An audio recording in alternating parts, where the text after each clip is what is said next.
Bonjour. For the past 2 years, the zoo has been the target of a great deal of criticism, some of it deserved, but much of it not, regarding the quality of our operation. As President and CEO, I always subscribe to the notion that even a world-class institution can become better if it's prepared to accept and act upon constructive criticism. We are no exception to that rule. Sadly, however, much of what I've seen and heard during the past 2 years has been far from constructive. As gratifying as it is to know that we enjoy and tremendous support from our community, I worry that some of our critics do not want to see the zoo improve. They want to see the zoo close. This is not what Calgary wants, nor, of course, what 200 employees, 600 volunteers, 80,000 members, and 1.2 million visitors every year want. No matter how unfounded or unfair criticism can raise doubt in people's mind, particularly if there's no objective, independent way to verify the accuracy of those criticisms. It is for that reason that I'm announcing today my immediate intention to commission a comprehensive independent review of all aspects of animal care practices and policies.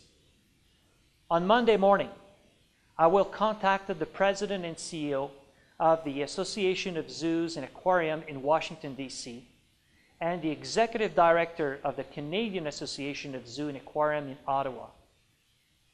For those of you who are not familiar with those organizations, they are accredited bodies that set the standard of care for zoos and aquarium in Canada, in the United States, and other Western Hemisphere countries.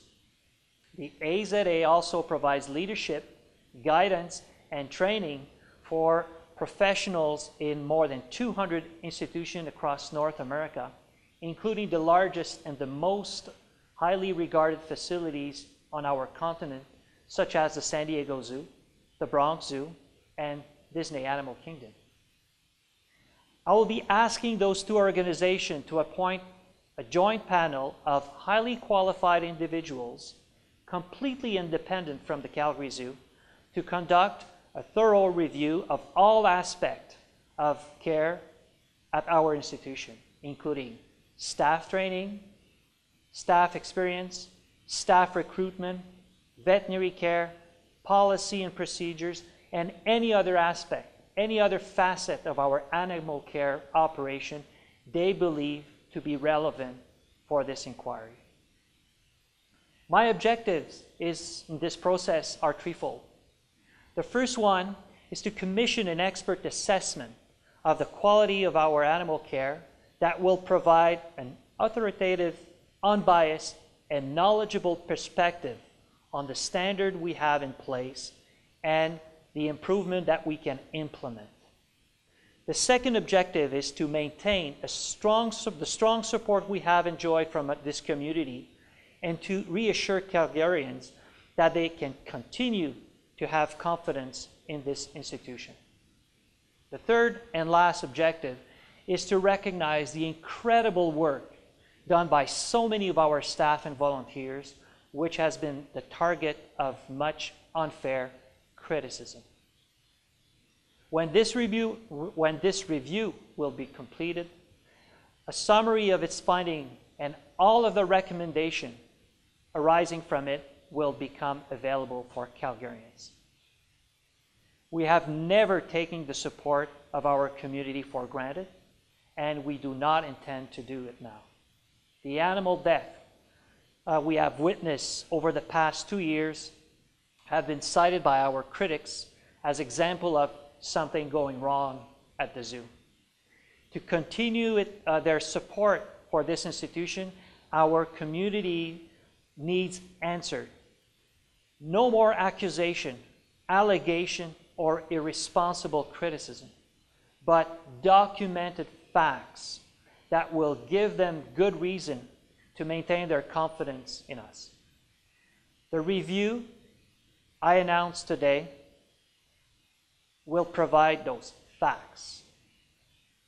Let me conclude by saying that as president and CEO of this organization, I'm not prepared to stand by and watch those self-proclaimed experts undermine the treasure relationship we have been able to establish with literally millions of people who have visited, contribute to, volunteered for, work on behalf of, and develop a strong and enduring affection for a zoo that is one of the community's most valuable assets.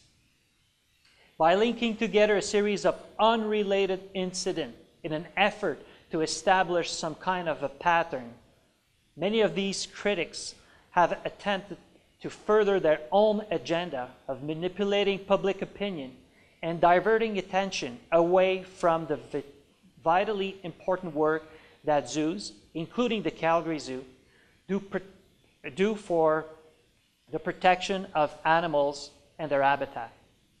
Something for which these critics can claim absolutely no credit. This institution has stood as a point of pride in our city and our country, gaining national and international stature for its work in conservation, research, and education. As president and CEO of the Calgary Zoo, I have the duty to uphold its value, implement change where change is warranted, and above all, ensure that it's continued to play an important part of the life of people who truly love, enjoy, and respect life on Earth. Thank you.